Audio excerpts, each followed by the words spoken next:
Hi, I'm Stephanie Glass, and you're listening to the Chasing Dreams podcast with Aimee J.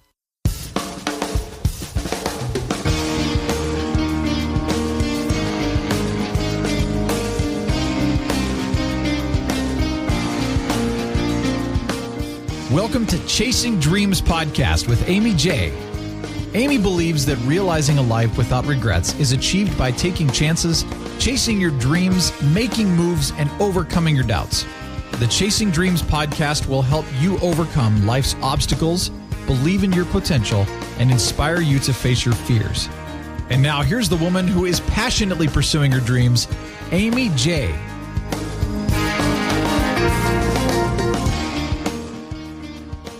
Hey Dream Chasers, this is Aimee J, and thank you so much for tuning in. I have a special thing for you guys today, which is different from the other specials because every guest is special, yes.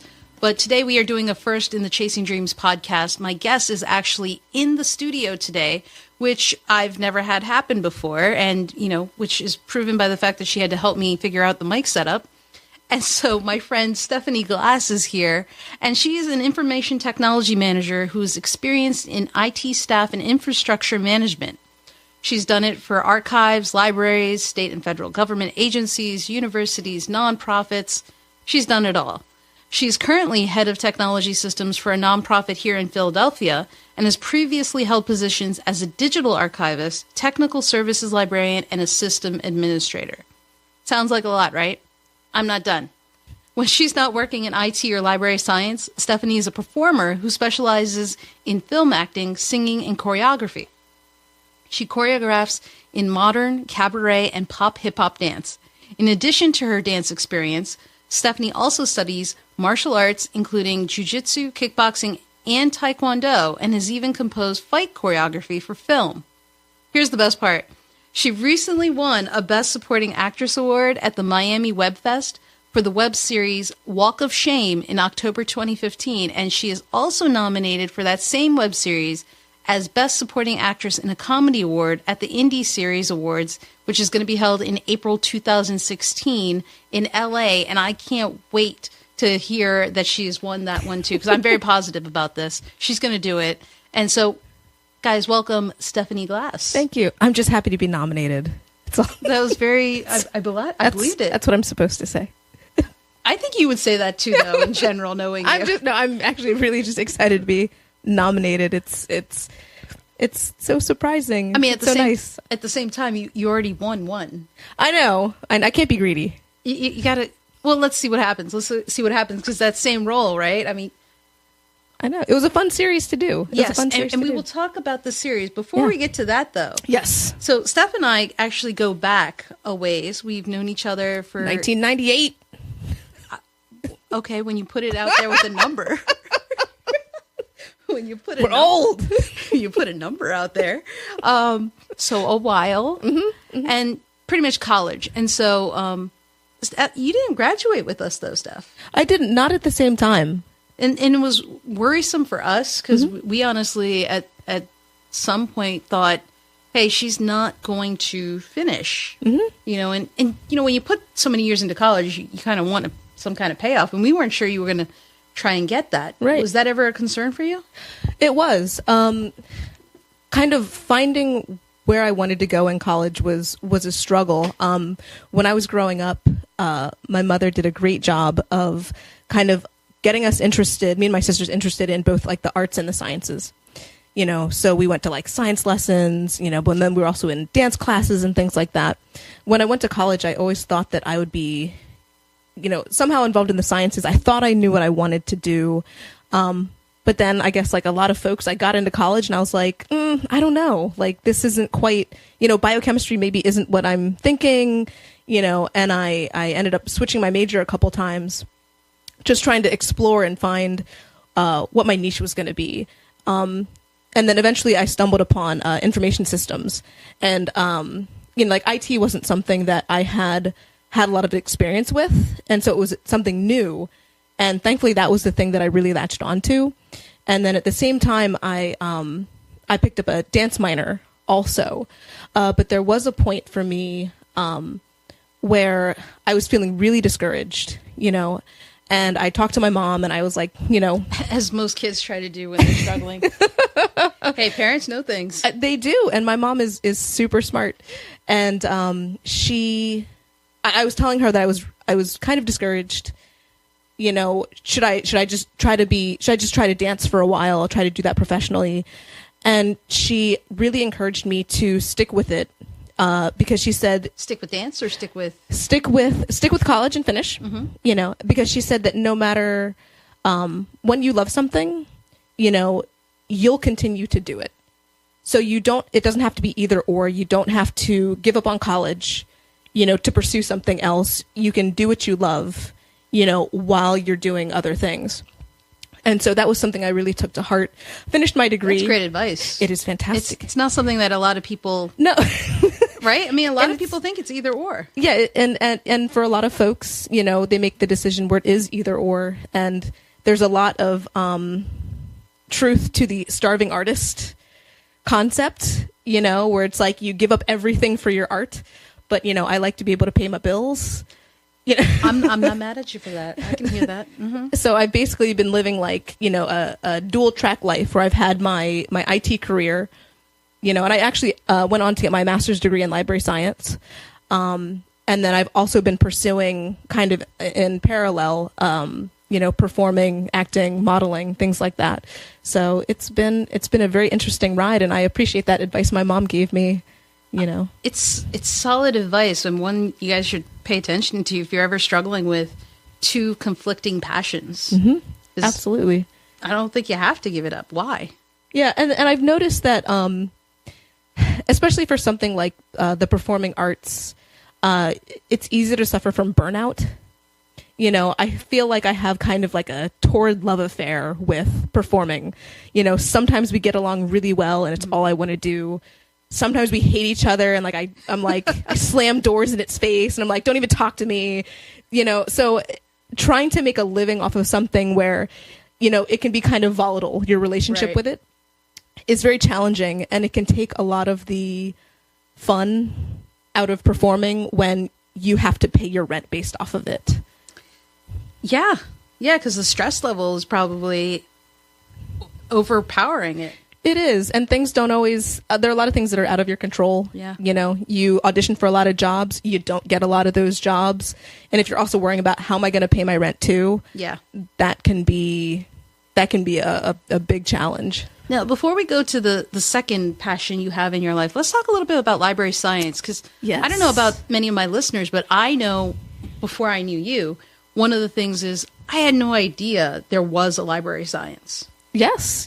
Can you talk a little bit about what that is? Absolutely. So, librarianship is a wonderful field full of very passionate and amazing people.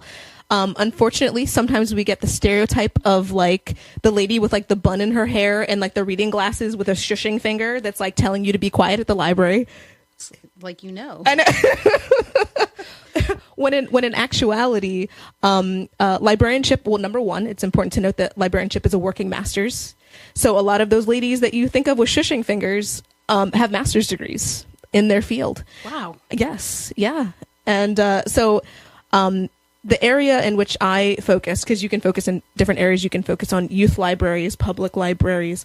I'm on the digital side of that. Okay. So there are a lot of librarians who are on the forefront of end user technologies that help to serve people in their information seeking.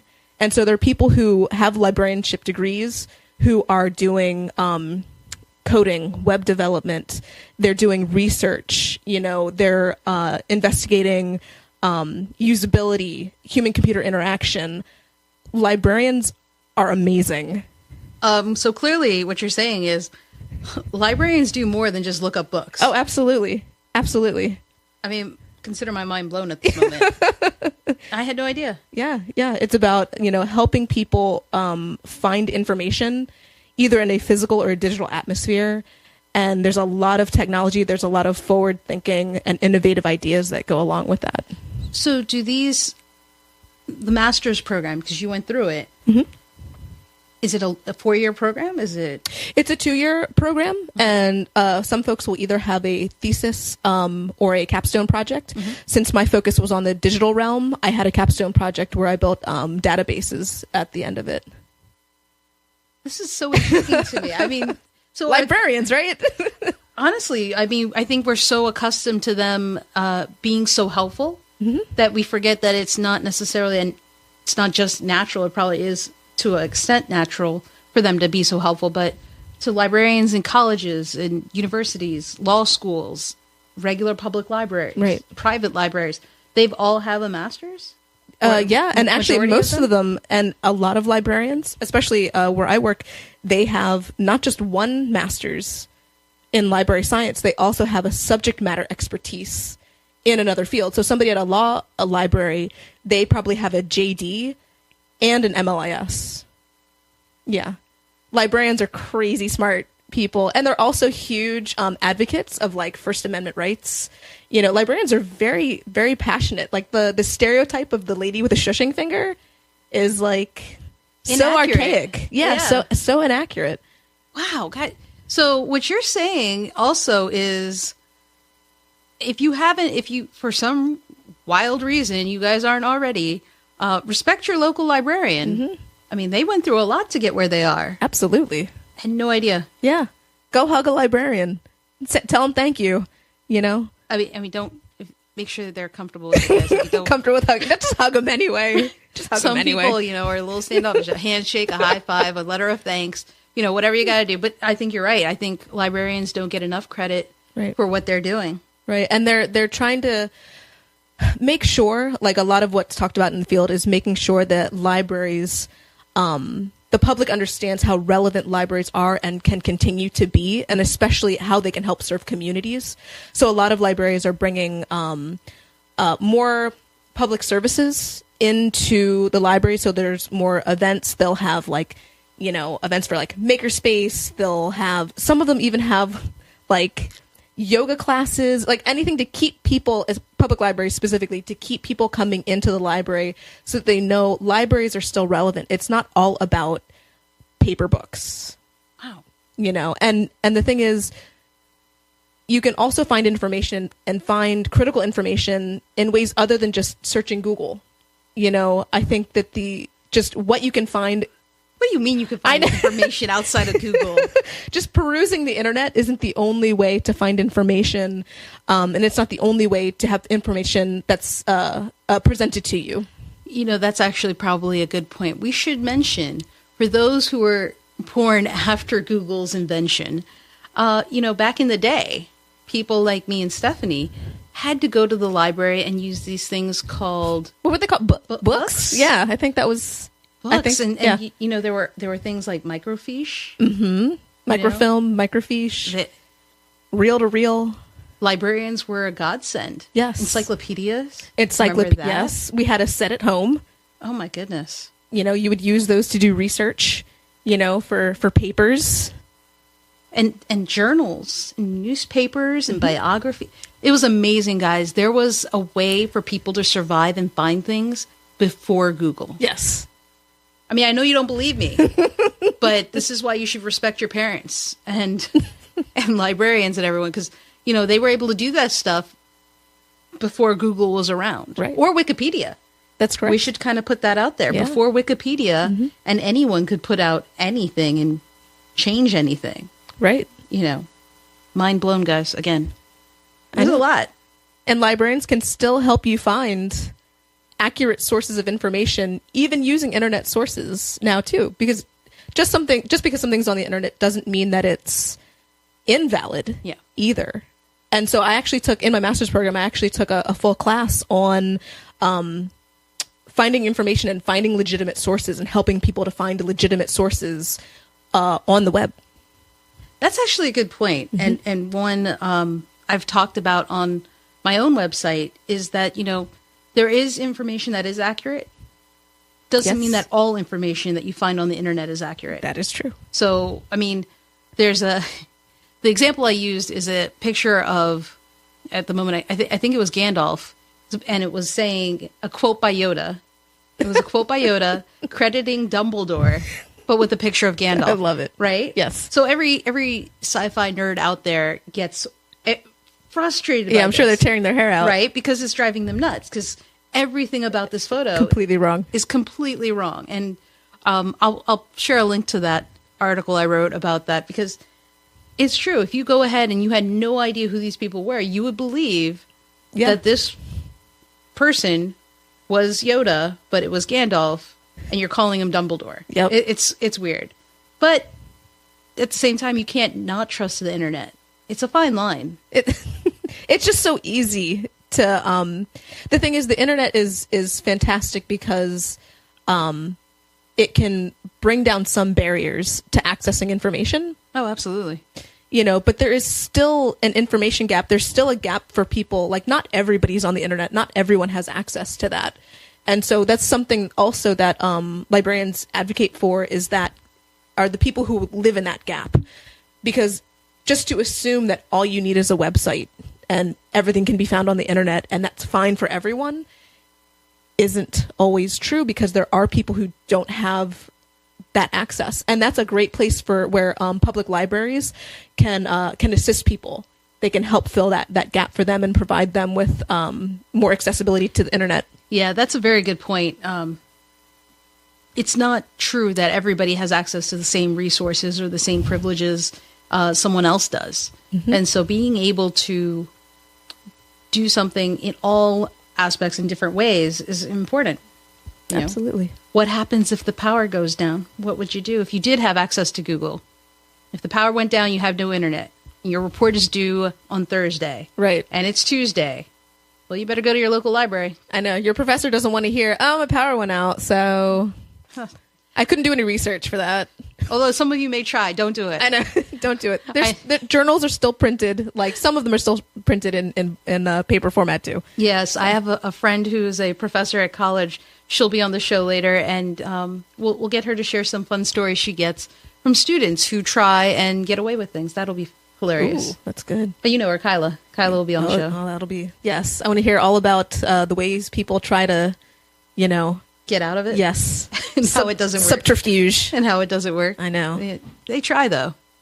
But the thing that I find interesting about you, Steph, is you got this degree, you're doing library sciences, you're helping people by day. Yes. And then by night and every free moment, you're doing this other life, which, again, is a passion. Let's talk about your second passion. Yes. How do you go about doing it? Well, I'm like, that's a really good question.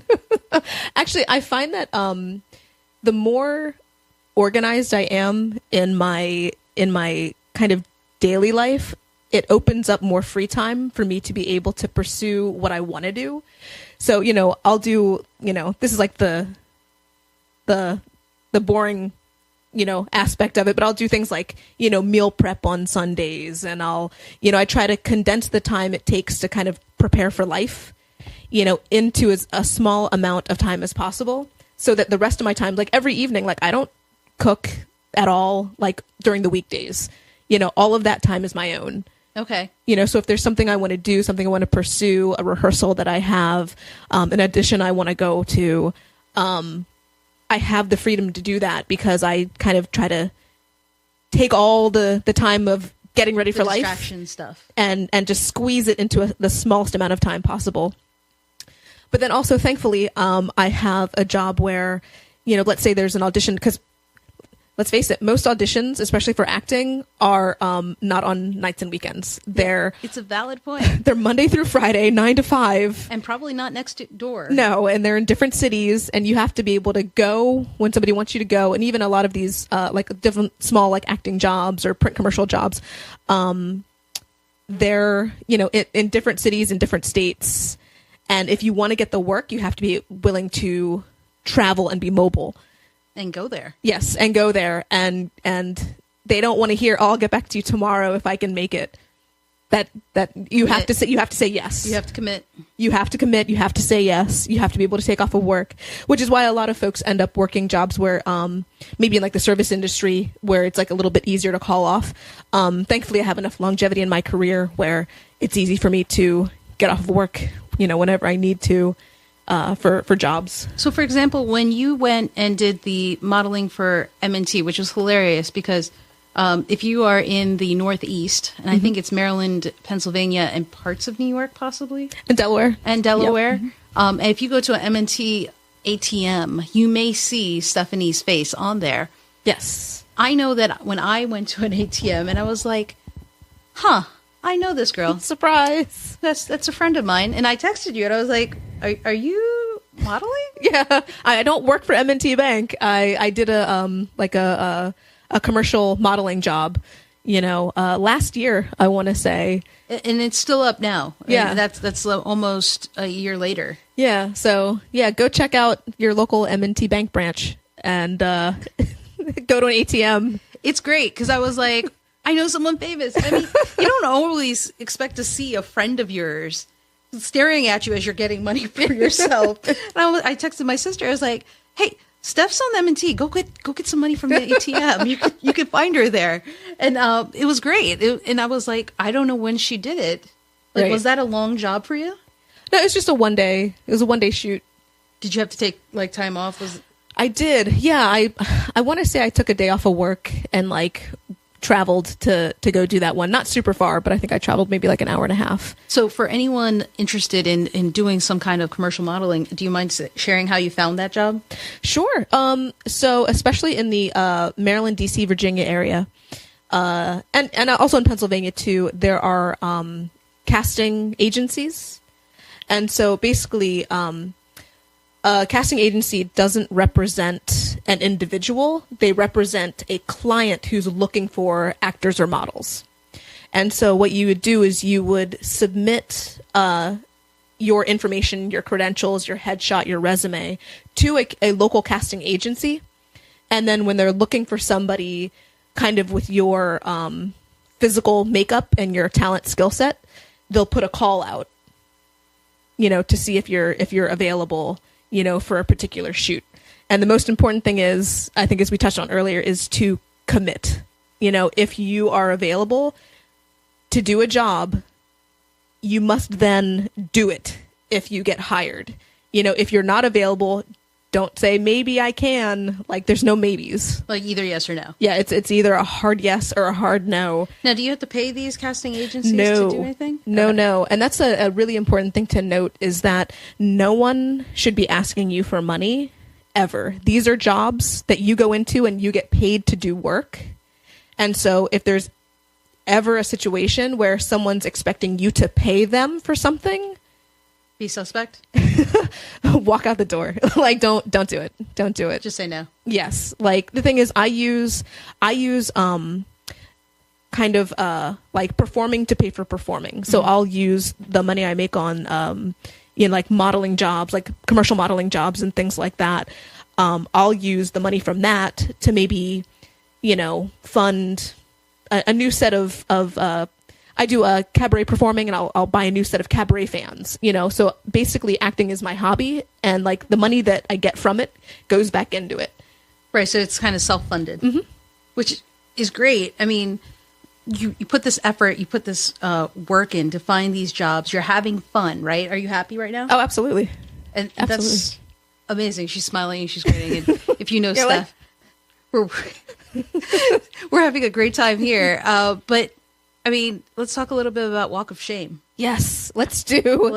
That's out of context. That sounds really terrifying. Like, let's talk about this horrible thing that you've done recently. And it's not the Elizabeth Banks movie. No. She did. We're not talking about that. This is a web series. Yes, that you were a supporting actress in. Yes, that is correct. And how did you find this? Was this a friend or someone, or? So that one, so not only can you find jobs through casting agencies, there are different websites, and maybe I'll just give them to you at the end if you want to put them up somewhere for people who might be looking for guys, for different acting jobs. Check the show notes and they'll be there. Yeah. So there are a couple websites that people can look into in the, I'd say Pennsylvania, Maryland, DC, Virginia, Delaware area, where they can find non-union work. And so on one of those sites, I found the opportunity to audition for that web series. And I'm so thankful that I did, because it's been a wonderful experience. The filming of it was fantastic, and it was a lot of fun. And actually, all the episodes are out now. And you can binge watch the entire 6-episode set. And you can find that at walkofshame.tv. The links will be in the show notes, guys. And it's a hilarious kind of take on DJ culture in DC. So it's about one crazy night between best friends. One is a fashion intern, and the other one's an underground DJ. And just like a crazy night that they have, is this one that, I mean, it's brought you accolades that I'm not sure you necessarily went in expecting. Like, I didn't even know that there were awards given out for web series. Right. So that kind of media, that kind of format is very new, and there are a lot of there are a lot more venues now for people to acknowledge each other in that realm. So I want to say I went to the Toronto Web Fest, the Miami Web Fest. There's one in Brooklyn recently. The Indie Series Awards, the one that I'm nominated for, coming up in LA, is in LA. So kind of the community has really trying to like support each other and support the media format, you know, for web series. It's a growing industry. I mean, there's so many more coming up. Would you, after your experience with Walk of Shame, would you do it again? Oh, absolutely. A different web series? I would. Man, I'm still hoping for a season 2 of Walk of Shame. I'm waiting for a phone call. Somebody call me. The director, Brandon Russell, is the writer and director of Walk of Shame. And so he's a fantastic guy, and I'm just waiting for him to give me a call. So where did this take place for you to film? It was actually filmed in various parts of DC and the surrounding suburbs. Mm-hmm. And so it was very true to, its setting. We didn't, try to make another city look like DC. It was actually filmed, in DC and the surrounding area. And how long did it take? Gosh, how long was the filming? So the thing is, usually when you do like an acting job, like the lead time, like you'll do your part of it. And then there's so much more that goes into it, like, the production, the editing, the, sound design and all that kind of stuff. So I want to say the number of days I was actually on set, maybe 3 or 4. Wow. So did you take time off, like a period of time to do this, or was this one that you could kind of work into your schedule? Well, at the time, that's actually a funny story. At the time, I was actually furloughed. Like, I was working for the federal government, and I got furloughed. So I had a little spare time on my hands. Right. So I wasn't really up to much, except for just auditioning for acting jobs until they brought me back on. So that actually worked out, didn't it? It worked out pretty perfectly. I wouldn't have gotten this job. I wouldn't have, it was kind of a blessing in disguise. I was not happy to be furlouged. Well, no. At all. But at the same time, if you hadn't been, I'm not sure would you have been able to take the time off, you think? Or even if I had, I never would have found the job. Okay. Because I wouldn't have been looking. I would have been kind of more focused on work. Right. And they probably would have been hiring or casting. Right. And so the thing is, it was the furlough was a blessing in disguise, and opened up so many opportunities for me because of the time it allotted me to kind of explore other things to do with my days. Sure. And so, I definitely wouldn't have gotten involved in the web series without that time off. Thank you, federal government. I mean, it's crazy to think. I missed the pay, but well, sure, who doesn't? Those who don't have it miss the pay. So it's crazy because you now have modeling under your belt. Yes. You have acting under your belt. Yes. You have dance under your belt. Yes. You've done that professionally? I mean, I guess if you get paid to do it, that's define professionally. No, that's a valid point. What does that definition? Mean? I do it. I love to do it. Sometimes people pay me. Sometimes people pay me to do it. That's a valid point. Yeah. What is professionally? Yeah. I've taught dance classes. So in that realm, I've been paid for my choreography and teaching and things like that. So what's next? I mean, you've done all this. You've had these different experiences. You have a day job that's helping, pay the bills, so to speak. Right. What's next? Just continuing the way you are?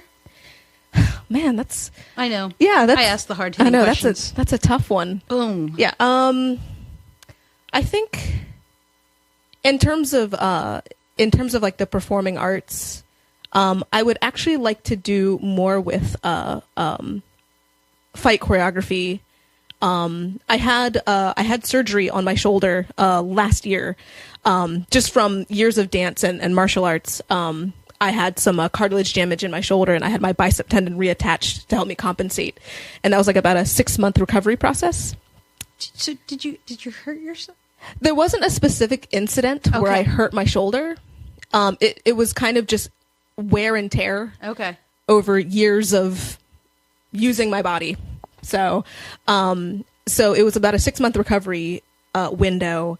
And so since now that I'm recovered, I would definitely like to do more with fight choreography for film, because I did that and it was a lot of fun.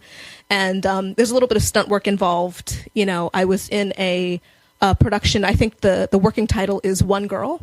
It hasn't been released yet, but I did it with a production company called Bad Ferret Films, and I was the lead actress. I was also the fight choreographer, and I did my own stunts in it. And it was a short film. It was a lot of fun to do, and I'd like to do something like that again. That's amazing. Yeah, it was neat. And then I kind of had to teach the other actor, like the other lead actor. I had to kind of teach him how not to hurt me when we're pretending to fight. I had to tackle him through a doorway, you know, and like land on the ground, and it was. So we clearly have to keep our eyes open for this. Yeah, it was. I can't wait till it comes out. Like, I'm really excited to see it, the final product. You'll have to tell us when it comes out, and I will. We'll update the show notes so that it reflects that out there. That'd be so exciting. Yeah, that was my first time doing fight choreography. Like, it was exhilarating. I really want to do that again. So, Steph, one of the things we do before we wrap up is try to kind of call it your corner. What is something? It could be anything. A quote, a book, a thing to look into.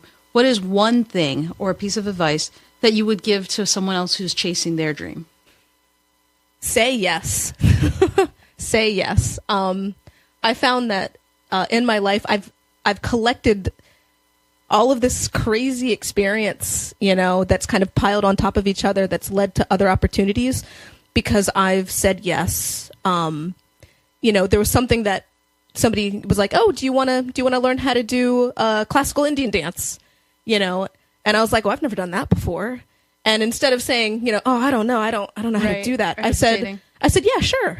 Yeah, I'll try that." Oh, there's a free jujitsu class being held at your job. Do you want to do that? Yeah, why not? I think I'll do that too. I think saying yes to opportunities that pop up instead of being afraid and saying no, can lead to so many amazing things. So I'd say yes more. That's great. I mean, I think we take it for granted sometimes. Yeah, fear can keep you from saying yes to things because it's the fear of the unknown, of trying something new. Absolutely. That can seem scary, or you don't want to look silly trying something different. But saying yes and not being afraid can lead to amazing things. Steph, I'm so happy you were able to come over here and record. Thank you for being on the show and sharing your life adventures and your dream chase with us. And we got to have you back on later. Oh, I'd love to. Thank you once again to Stephanie Glass for taking the time out of her day to come onto the show and share her dream chase story. She has done some amazing things. I can only expect her to be doing more amazing things in the future. So keep your eye out. And you can find all the links that she has mentioned in the show notes page at chasingdreamshq.com/episode 32. That's episode 32. Until next time, guys, keep chasing. Thank you so much for listening to Chasing Dreams. Aimee would love to connect with you and hear all about your pursuit of chasing your dreams. Connect with her on Facebook, Twitter, or Instagram via @ChasingDreamsHQ. Or you can find Aimee on Twitter @Aimee J 21. That's AIMEEJ21. Be sure to visit headquarters over at ChasingDreamsHQ.com for more inspiration, motivation, and resources to help with your own dream chase. We hope you'll join Aimee next week, and until then, keep chasing.